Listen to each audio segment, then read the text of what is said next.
खुदा ना करे कि ऐसा हो, मेरे मुँह में खाक। लेकिन पैटर्न को देख के ऐसा ही लग रहा है कि एक दिन ऐसा होगा कि मेरे और आपके बच्चे किसी हॉस्पिटल में एडमिट होंगे और इस हॉस्पिटल को अचानक से अथॉरिटीज़ की तरफ से एक नोटिस आएगा कि आपने ये जो हॉस्पिटल बनाया हुआ है, ये गैर कानूनी जगह पर गैर कानूनी तरीके से तामीर किया गया है और इसको खाली करें।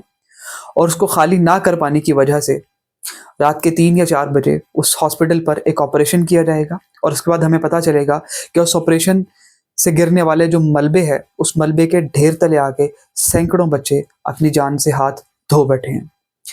ऐसा मैं इसलिए कह रहा हूँ क्योंकि जब आपको लहू की आदत पड़ जाए, जब आपके मुंह को खून लग जाए, तो फिर आप इस बात में तमीज़ नहीं कर पाते कि आपने जान एक इंसान की ली है या सैकड़ों की ली है।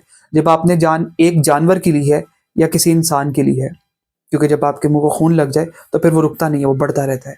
इसी तरह का वाकया लाहौर में मौजूद दाता दरबार के करीब किसी बर्ड्स या पेट मार्केट में हुआ है, जहाँ पर कुछ जगह गैर कानूनी तरीके से उन दुकानदारों ने घेरी हुई थी और उनको बगैर नोटिस दिए या चले नोटिस देकर भी उस मार्केट के ऊपर ऑपरेशन किया गया है और उससे जो मलबा है उसके ढेर तले आके बेचारे सैकड़ों जानवर अपनी जान से हाथ धो बैठे हैं। और अथॉरिटीज़ की तरफ से ये क्लेम आ रहा है कि सारी की सारी फेक वीडियोज़ हैं, एआई से बनाई गई हैं, जो कि गवर्नमेंट के ख़िलाफ़ लोगों को उकसाने के लिए तैयार की जा रही हैं और इसके पीछे कोई एंटी गवर्नमेंट एलिमेंट शामिल है। इसी तरह से खेले जाने वाली खून की एक और होली की रिपोर्ट कुछ अर्सा पहले भी आई थी, लेकिन वो मैंने ये सोचकर इग्नोर कर दी और मेरे जैसे बहुत सारे लोगों ने इग्नोर कर दी कि नंबर 1 तो पाकिस्तान के लोगों को मीडिया लिटरेसी नहीं है, उन्हें नहीं अंदाज़ा कि कौन सी चीज़ फेक है और कौन सी चीज़ रियल।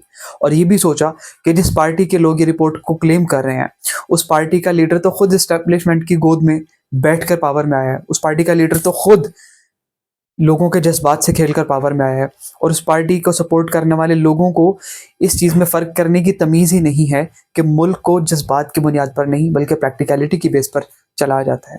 फिर उसके बाद एक और रिपोर्ट आई कि जहाँ पर सैकड़ों मौलवियों ने रिपोर्ट किया टीएलपी के कि हमें दिन दहाड़े बुलाकर गोलियां मार दी गई हैं। चंद एक वीडियोज़ भी आई, लेकिन उनको भी हमने फैब्रिकेटेड मान लिया। लेकिन इन वीडियोस को कैसे फैब्रिकेटेड माने जब हमारी आंखों के सामने सैकड़ों वीडियोस हैं सोशल मीडिया पर और उन सिसकते बिलखते हुए बच्चे मलबे के ढेर तले दबे हुए हैं, बेजुबान बच्चे, जानवर।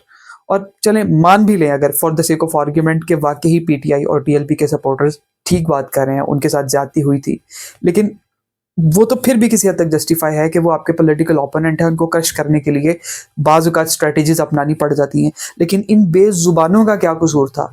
इन्होंने आपका क्या बिगाड़ा था? या ये आपकी कौन सी जो है वो सीट लेने के चक्करों में थे? और मुझे इस बात पर अफसोस है कि हमारे मुल्क की ब्यूरोक्रेसी इतनी काबिल है, इतनी ज़हीन है, इतनी हाईली कम्पिटिटिव है।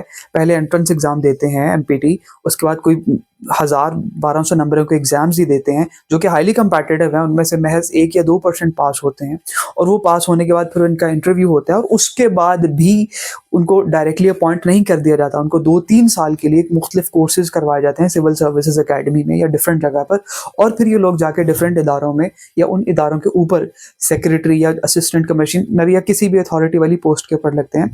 तो जब आपकी इतनी रिगरस लेवल की ट्रेनिंग है, फिर आपकी नाक के नीचे इस तरह के इंतहाई अहमकाना ऑपरेशंस कैसे हो जाते हैं? मतलब वो जिसने भी पॉलिसी दी है, जिसने भी अप्रूव की है, उसको मतलब आई एम मुझे नहीं समझ आ रही कि ये कैसे हो गया।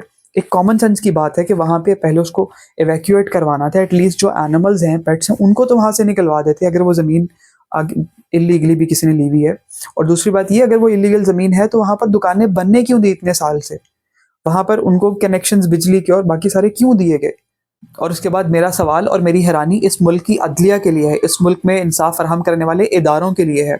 ज़ाहिर है कमज़ोर आदमी हूँ, सिर्फ सवाल ही पूछ सकता हूँ और पता नहीं वो भी कंसर्न लोगों तक जाएगा ही नहीं। लेकिन मेरा सवाल ये है कि मैं मानता हूँ इंटरनेशनल हालात इस तरह के हैं और मुल्क की सिक्योरिटी के हालात इस तरह से हैं कि पाकिस्तान में हाइब्रिड रजीम है और due to many reasons judiciary की पावर किसी हद तक थोड़ी बहुत लिमिट हो चुकी है। लेकिन ये तो कोई ऐसा आइनी मसला नहीं है, ये तो कोई मुकन्नरा से रिलेटेड मसला नहीं है, ये तो कोई पार्लियामेंट का या इंतज़ामिया का मसला नहीं है जिसमें आपकी इंटरफेरेंस लिमिटेड हो। ये तो एक सिंपल सा मसला है जिसमें आप सू मोटो नोटिस ले सकते हैं, जैसे आप पास्ट में लिया करते थे। कभी डैम्स बन रहे हैं, कभी एजुकेशन पर इंटरव्यू हो, स्टेटमेंट्स आ रही हैं। तो अब भी मेरी आपसे हम्बल रिक्वेस्ट है, काइंडली इस मसले का नोटिस लीजिए और उन लोगों को जिम्मेदार ठहराइए जिनकी नाक के नीचे या जिनसे ये काम सरजद हुआ है, जाने या अनजाने में। और उसके बाद मुझे हैरानी और मुझे शर्मिंदगी उस बेशर्म इंसान पे जिसने डायरेक्टली ऑपरेशन किया।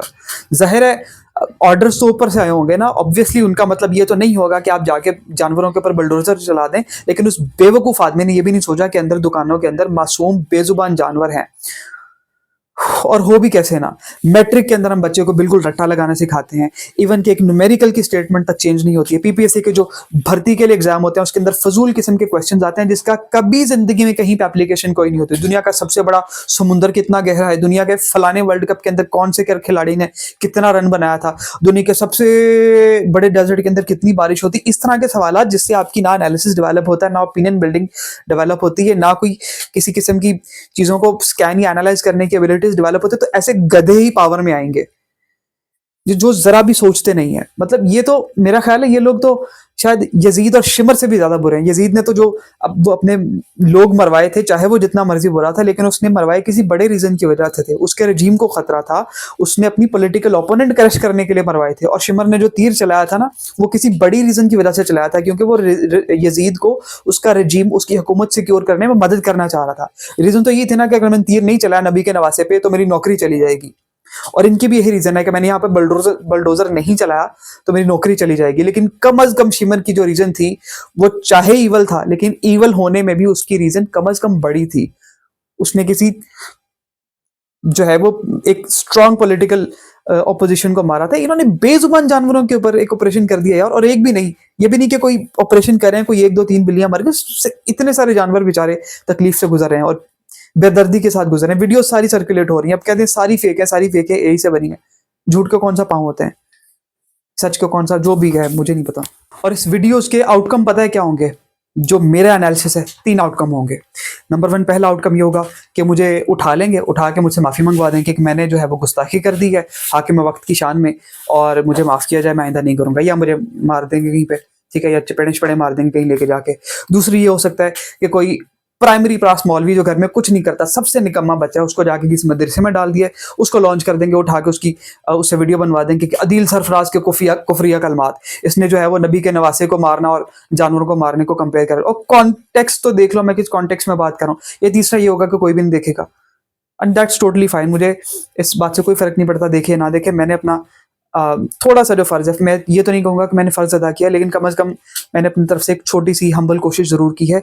आप भी इस चीज़ पे बोलिए, इससे पहले कि जो जुल्म है इन बेचारे बेजुबान जानवरों से बढ़कर मुझ तक और आप तक और हमारी नस्लों तक और हमारे बच्चों तक है, जो कि आ चुका है। प्लीज़ इसके बारे में थोड़ी सी आवाज़ उठाएं। ये वीडियो शेयर करें, नहीं शेयर कर सकते हैं तो इस तरह की एक और वीडियो बनाकर खुद से शेयर करें। वो भी नहीं कर सकते तो एटलीस्ट इस चीज़ को लिख के ज़रूर पेस्ट कर दें। हर जगह पे सिर्फ जो ब्रांड्स और लाइफस्टाइल को प्रमोट करना ज़रूरी नहीं होता। कभी कभी कुछ ऐसी चीज़ों के बारे में भी सोच लेना चाहिए जो आपकी और मेरी लाइफ को डायरेक्टली अफेक्ट कर सकती हैं। बहुत शुक्रिया।